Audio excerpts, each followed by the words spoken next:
some seriously intriguing stuff going on in the World Cup qualifiers in America. Yeah. We had a major upset here. Canada turned over the US at home in St. John's in Newfoundland, 34-21.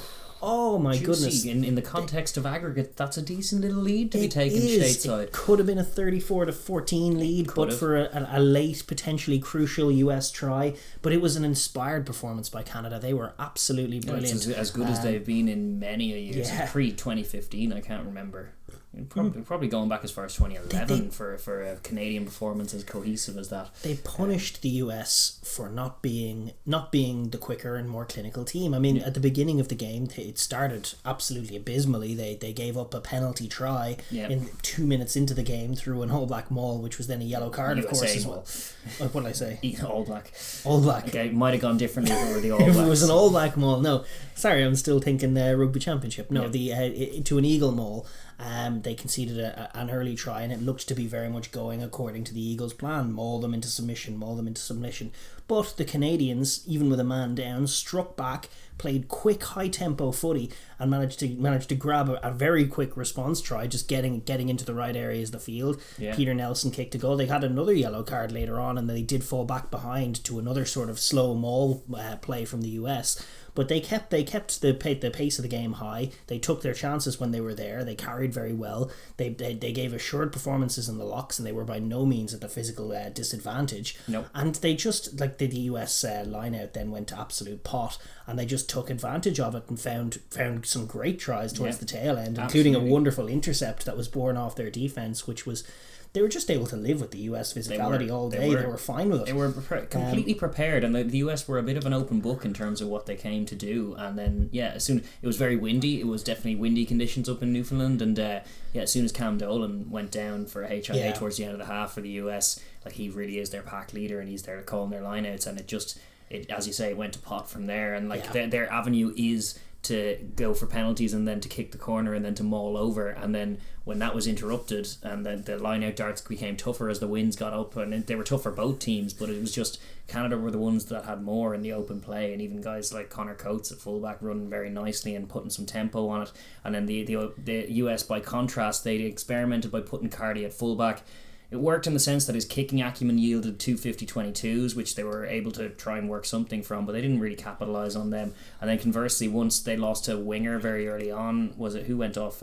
Cruz. Cruz went off, and then it was their scrum half was in covering Augsburger. So then you have a scrum half and an out half in the backfield, and then suddenly they were dropping balls on the yes, high ball. The Canadian kicking game was yielding all kinds of results. It was giving them entrances, and from entrances they were taking tries. The contrast at 9 was stellar. Ross Browd was just quick and deliberate and sharp and then passing. Nelson was assured as well from 10, absolutely. and then the contrast on the US side, like DeHaas and what was your man's name at 10, experimental Will McGee, who will probably not be featuring, I would say so, this week. Like, Adge came on and was wrestling against the tide kind of when he did come in at 10 to try and wrestle them back, but it was already momentum Canada and then at he that threw point, a crucial pick, and it was forcing the issue a la Australia, just whipping it out wide and getting picked off. It was it was fun to see a cohesive home performance from Canada, because the crowd were great colours, very great traditional kind of ground there, real rugby club vibes. It was. I mean, it was still, you would love to see these games be played in a stadium environment at some stage. True, but it was still really like shy of that. It's not right to do it. Like, there are places in the world, South Africa being one of them, where it's like we have expect a crowd of 10,000, so we're going to put them in the 60,000 seater. That's fine in COVID time for spacing, but in normal times and normal concerns, you actually do want a kind of an intimate, you want a packed small venue. You can get more of an atmosphere with 10,000 in a 15,000 seater than you can in a 50,000 seater, obviously.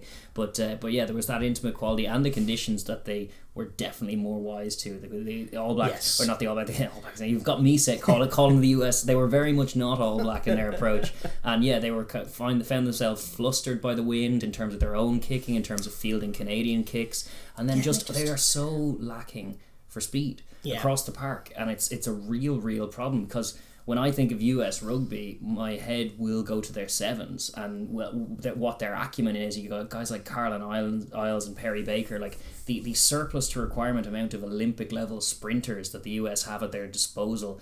I think there's very little excuse for their rugby team playing the slow ball that they are playing at the moment. I agree. And Dyer came in and was a bit dire under the high ball, but he was dangerous whenever they got the ball out to him. But they just couldn't. You were watching the game and you were just kind of looking at them going, "Jeez, what is this team?" That was kind of your reaction to it. You're like, "What is this team supposed to be?" And it was a bit like that. I mean, Gary Gold.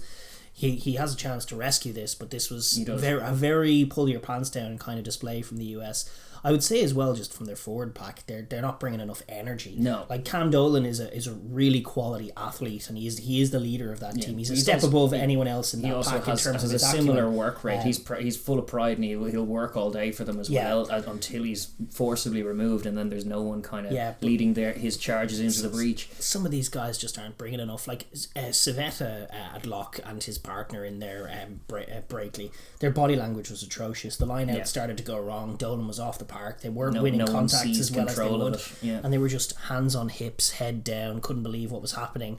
While on the other side, Connor Keys, despite picking up a yellow in the first half, was everywhere. He was physical, he was ferocious. They were game. The Canadians, they understood the stakes. And just the noticeable difference. You were citing the halfback though, but like the stark contrast in what both sides were trying to do was evidenced at halfback. You could see them clearing rucks very quickly with enthusiasm, Canada, and like occasionally being inaccurate. There were kicks out on the full. There were like it was still a tier 2 game. And they're still Canada. They're still Canada. Great, even when they're trying to move at a frenetic tempo, they can get as lost as any team. They can be inaccurate, but that sheer intent to play quickly served them really, really well. Whereas conversely, and he's still in this week. We're going to get into previewing the game, but De Haas at scrum half is a nightmare to my eye. Like I don't understand what you're trying to do when you have a scrum half that's that slow to clear a ruck. Like he never passes from the deck. It always has to be picked up before it's passed, which invites pressure from the defensive line. From that point on, the phase is going to be slow, and then you couple that with, as you were saying, the locks of their hands and their hips, and they're slow to fold, and it was just a collective slowness that really they didn't serve them in a shootout. And they didn't. They usually bring an element of control because their forward pack are strong and tigerish, and they can maul teams into submission, and they can win set piece penalties. But their defense, like if you're going to be that slow on offense, you can't be that slow on defense. Like they let the Canadians get over the gain line and clear the ruck a little easily. Like they didn't contest. Canadians enough. Are pretty slight. You can see them getting bullied. We've seen them for the last few years get bullied when they meet even some tier 2 teams. But every time they meet a tier 1 team, and we've seen the US have the physicality to be able to mix it with tier 1 teams. But they weren't bringing it on defense in this game. There was the intent was the main difference, and there was no argument that Canada deserved the win. In fact, they probably deserved a little wider margin than they got, and it may end up costing them when they meet again this week. It may. The last try was well taken by the US. Lepetti getting in. It was mature from Adge as well, who had thrown the pick, but he is a leader for them, and he managed to, even when it was a botched line out that started the drive, but they were able to recover the ball. And they knew the Canadians were kind of gassed, and they knew it was there for them, and they did well to take it. It's a two-legged affair, so it's as much as part 1 was definitely Canada, and their winning record against the US is widened after this, despite their recent record being a little bit darker. That was definitely a great day for Canadian rugby and for their loyal fans who turned up, but the task is not over. They will meet again this week in Colorado. I suppose we're going to pivot on to that game as well. The second leg, which is it a 13-point deficit currently? That's it, yeah. So a 14-point win needed to secure the tie. I'm not sure what the deal breaker is, if it's exactly 13, but sure, listen, they'll cross that bridge when they come to it. That win by Canada, their first win over the Eagles since 2013. There you go. Which a decade of deficit after a great record over them in the history. They had fallen behind in advance of this game, the US and Uruguay. They were once the number 1 tier 2 team in America, in both Americas. But it hasn't been so for a wee while, but this is definitely for the first time in a long old time. There's a bit of momentum in Canadian rugby, and it would be curious to see how they back it up now in Infinity Park. And a curious reminder as well is just that the dynamics have changed again in these Rugby World Cup qualifiers. The Chileans, Los Condores as they are, pushed Uruguay all of the way.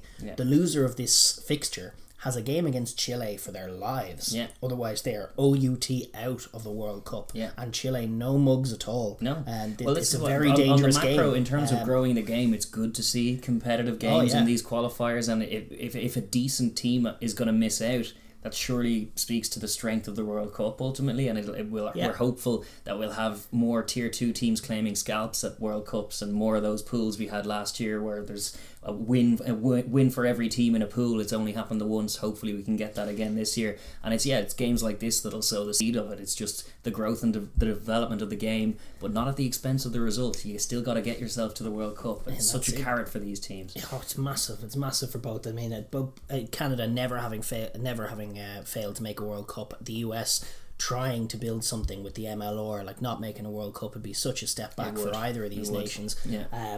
Interestingly enough, US now need to meet Canada by more than 13, as we said, to just keep their chances of being America 1 alive.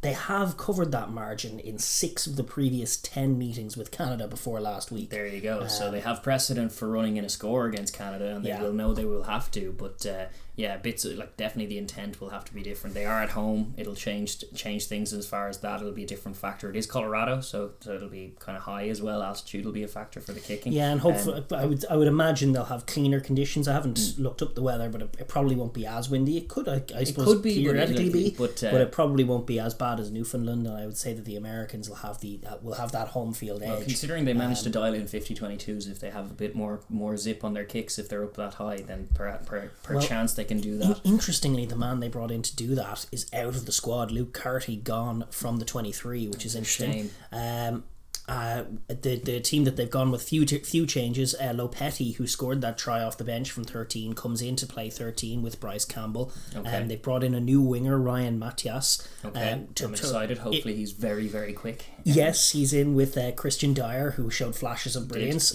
Marcel Bracchi comes back from the centre to fullback.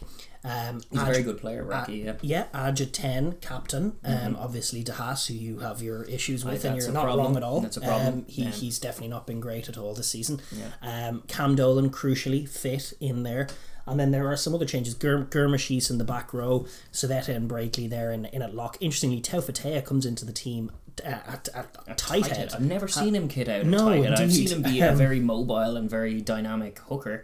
I guess it means they have someone to sub in to throw the ball at the line out if that goes to pot. Maybe there's a bit of that. Well, it did last week. They will certainly hope that their line out and their launch plays and their tries thereafter can return, because it is their primary weapon is the old maul try from either 5 or 10 out. And it's crucial that is good for them. It's very, very good for their chances that Cam Dolan was past fit and is back straight back in. And there's a new hooker in there as well, Pifoletti, who didn't play at all last week, but he's in to hopefully sure up the darts as well. Canada, by contrast, just the one change on the bench, same starting 15. They're backing their boys. Yes, Kyle Bay comes in Bailey. Kyle Bailey comes in to cover the back row, but outside of that, it is the same guys. Same team going into battle. It's kind of old school rugby. We got the men in the jerseys, and they're in there until they're forced out by injury or by otherworldly form. But to be honest, you would back up that performance with faith and selecting the same team, because it was as good a display as recent history has had in Canadian rugby, and they are so close to getting themselves pretty much into a World Cup. It's just one win away, or even a close 12-point loss away, which is not the way they need to be thinking. They need to be going to try and win that game, because going to try and lose it by 12 is a surefire way to lose it by 15. There's no question about that. From the USA's point of view, just in terms of trying to win this game, obviously they have to be aggressive. They need to get a margin. Like, I still think, as much as we want to see them be a quick team, and McGinty will offer a bit more, and certainly more control from 10. If they can play more through 10, they will be instantly improved. That much is true. The bread and butter begins with getting on top of these Canadians at the set piece. Line out their primary one, but also scrum. Set piece and maul and scrum. Taufete at tight head. It's interesting. It's an unknown quantity. He's physical. We know that much. He's probably able to wrestle. I would say that they really have to be hungry and attack these Canadians in that area. Get penalties, kick corners, get tries that way. Be physical, be on top. They'll have their home crowd behind them. They will. And if they can get on top of the Canadians early, it'll become a long day for the Canadians. They might have their heads sagging, and then all of a sudden that clock will look awful long. Like, the US will have plenty of time. It's not that big a margin. It's a 2-score margin now. They'll need to be physical. They'll need to dominate the game from the beginning. What they can't do is start slow have it peter into sort of a ticky-tacky game and then leave themselves with too much to do. After 30 minutes, then you are concerned, because it's like we've only scored 6 in 30, and hang on, how many do we need to win by, and where are those points coming from? Well, that's it. They bread and butter is the set piece dominance and the physical dominance. I really would like to see a response from their locks. Needs to be, and it's one of those possibly a bollockings what's needed in the dressing room, because they were like, it was really, it's a terrible look for your team when you're away from home and you're just, the game's still in the balance and your hands are on your hips and you're walking to and from set just pieces, head down, no communication, everything going to pot, and you not standing up, and then getting bullied by a team that you're more physical. Being shocked by their energy, but also just being having evidence of having done it before is no guarantee of the result right now. So they need a fire lit under them and they need motivation to perform. But should they do that, then the margin is definitely within reach for them. And I think they're still, their strike off set piece and their line out maul, attacking line out maul is good enough to mix it. We said it before last week, like in Twickenham they yielded tries in the second half, which is just like so rare for a tier 2 team, and from set piece from 5 out, extremely rare for a tier 2 team to be able to pull that off away from home against a tier 1 team like England. So they really, if they tidy themselves up, they're home against Canada here, and they're fighting for it's a consequential game, but they should be backing themselves to get tries. And they do need to be wary of the Canadian attack. They need to be, obviously they'll have to defend it in moments, they'll need to bring more energy off their defence, but more than that, they'll need to control the game. They'll need to control where it's played, their tactical kicking game through H.M. McGinty primarily. Also, their defensive breakdown work needs to be clean, but also disruptive and harrying. Like if they're making good solid contacts on D and then slowing the ruck down, Canada will come unstuck from that fairly quickly. Whereas last week they were kind of letting them have passive. They were passive off the line. They were passive in the breakdown. It was not a good look. They need to be abrasive, prickly, and very, very determined. That'll probably be enough in my estimation, just looking at the teams. But it's definitely it's an intangible that you need to get right from a coaching point of view. You need to get the right speech beforehand or something. You just need to make sure that those guys are arriving hungry. And should they be, I still think it's a margin they can overcome. Yeah, absolutely. Especially if they can just control where the game is. If Edge can get on top of them from a kicking point of view and flip the script both on set piece and in the territorial kicking game, that'll put the performance of the halfbacks. The halfback pairing, when they were outplayed up in Newfoundland, they need to flip that on its head 180, and then they will be the more assured team. Like Canada have a capacity to panic as well. They do, and you can just apply a bit of a squeeze and create that atmosphere that's a bit of a cauldron and tough to play at. Then slowly but surely they should be accruing enough points to see them through in this tie. But they've left themselves an uphill task with that first showing. There's no doubt about that. Yeah, no question, because they're slow to score. And from Canada's point of view, like obviously you can't recede into your shell. You're going to have to score. You're going to have to take points. It's the equivalent of sitting on your 1-goal lead if you're in a football parlance. But they can't be parking any bus here. They need to be going out there to try and win the game first and foremost. Win the game, you win the contest, you win the tie overall, accepting that even falling a little bit short of that, you'll still get through overall. But they need to be going to apply scoreboard pressure. They have the 13-point lead, so 3-pointers are actually pretty good for them. If they can start open their account with a 3-pointer, then that can be enough to get the US going, oh, now it's 3. Take points wherever you can get them. Absolutely, they should hunt tries and play fast. Because that's the way to unstick. It's their model. The difference. It was the way they won the last time was by being that quicker team with a better intent. So they still should be moving the ball. They have like a Welsh quality to them, like that I would marry to like even it's not just that they wear red. No, it's not. But like I remember last year, Wales. Their coach is Welsh, isn't he? Yeah, well, indeed. And Wales last year were inept. If you'll remember back in 2020 in the Autumn Nations Cup, they were just not physical, not there for it, letting in some soft tries. They were, but at the same time there were the nuggets of optimism that they could grab a try from anywhere, top level defense. And all of a sudden last year it just came together. They were the team that were grabbing tries, and they won 30% possession. Doesn't matter. We grab tries with each of our forays forward. And Canada, this particular Canadian team's model needs to be that. They need to be tier 2's version of that. They do. And And certainly when matched up against this big physical but slow and lumbering juggernaut in the US, that is their recipe, is keep the tempo high, keep the ball in play. Take tries where you find them. They can all stick a pass, they can all pick a line, they understand attacking footy, they support each other pretty across well. The bar as well, across the park. So keep trying to play, keep foraying. Obviously don't overplay in your own half. But kick smart, but definitely probe on the extremities and get the US pack moving around the place. That 100% is part of the Canadian model. If you're just sitting back box kicking, hoping for the minutes to tick on by, such a problem, it's dangerous. Because you're playing the US's tempo then and you'll ultimately end up losing that arm wrestle. And I think the US will ultimately find tries if you settle into that kind of pace of game. They'll be able to manage their cardio, they'll be able to slowly work the scoreboard and get the squeeze on. Whereas if the Canadians can grab a try early, if a try in the first half for Canada could be pivotal, could be enough to break the confidence of the US. They could, even if they're after building one or two 3-pointers and then they're instantly chalked off with a try, back to square one, back behind square one because he nailed the kick. It's like those kinds of moments are where you need to stick the needle in. You have the 13-point advantage. That's a chance to play a little bit of match play scenario, but definitely not the idea to sit back and try and hold on. Your little target, 20 points. 20 points. If you can get to 20, if they score 20 points, that'll be enough. It's a great target for any tier 2 team in general. But a little tacit goal of reaching 20 points by hook or by crook in this game,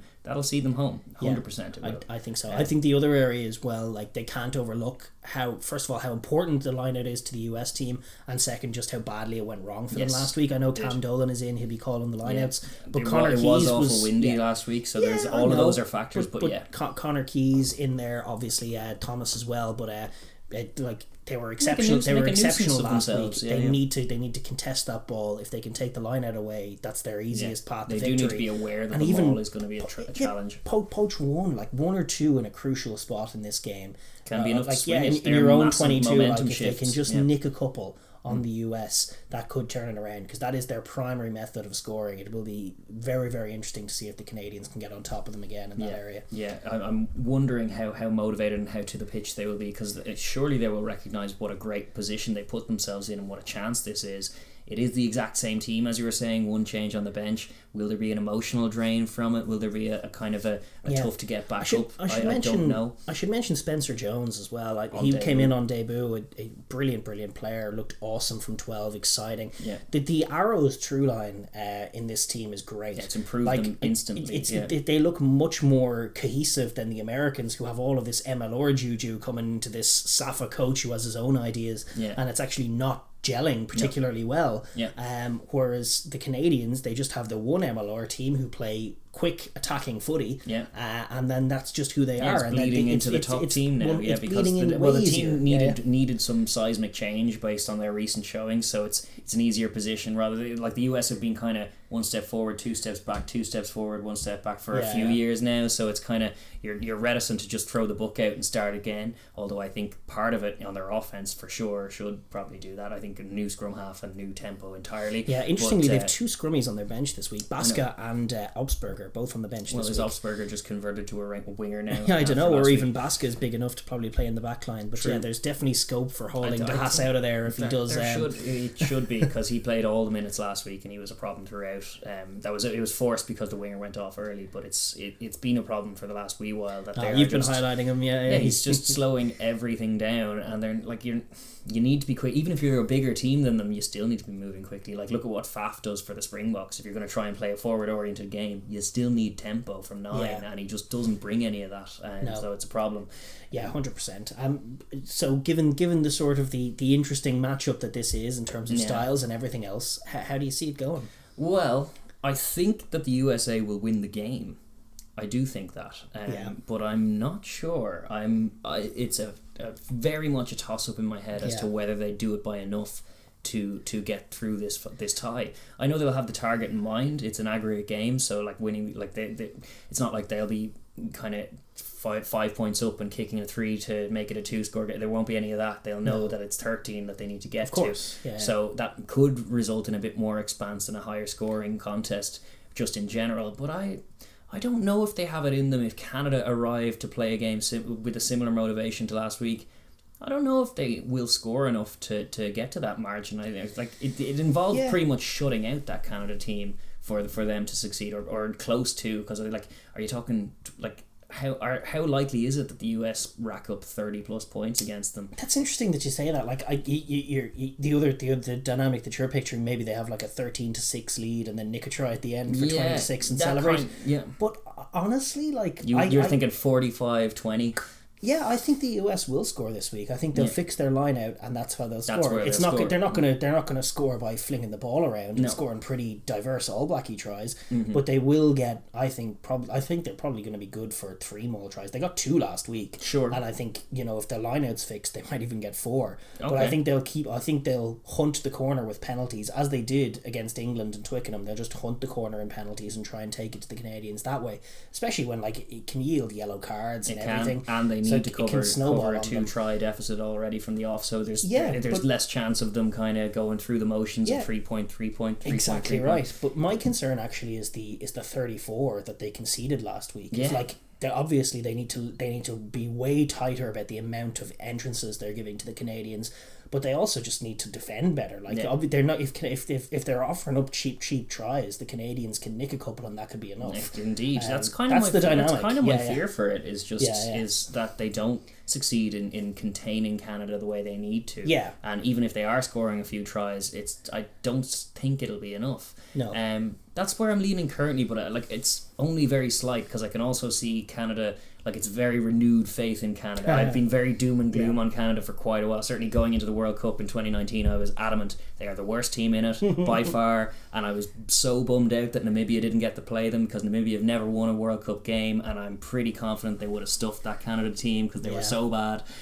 Whereas this Canada team, based on that showing last week, and based on some of their attacking intent in summer, when they went to the corner and got 14 ultimately, these little sparkles of optimism are fresh in my mind for Canada. And I think based on last week's showing, and based on kind of my doubts about what Gary Gold has the US doing, and I think ultimately, despite their great resources, and I think they player for player are a stronger team than Canada, I think they will kind of rue the fact that they have not set themselves up to play a quick enough game. Yeah, I think you might be right, but I do think that the US pack is considerably stronger than Canada and will do it. I think the US just to do it. I think the Canadians will rue that try that they gave. That could be the other story. I think 20 points would have been good. It could have been a costly run. It's definitely still in the balance in that way, but it's a flip of a coin or a bounce of a ball in this case. If Nelson can get an old pick in there, or Coates or someone can get a pick and run in, that can be the difference maker. Absolutely. All of Canadians need to find tries from somewhere. That'll keep them alive. But anyway, let us know what you guys think anyway down below. And we'll look forward to that juicy one on Saturday evening. Absolutely. The World Cup qualifiers heating up.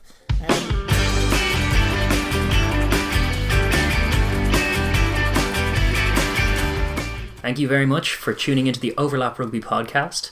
If you're new here, please do like and subscribe and ring the bell as well, so you'll be notified when we upload. But mainly, drop a comment down below as well. We love hearing your thoughts on the rugby. Cheers.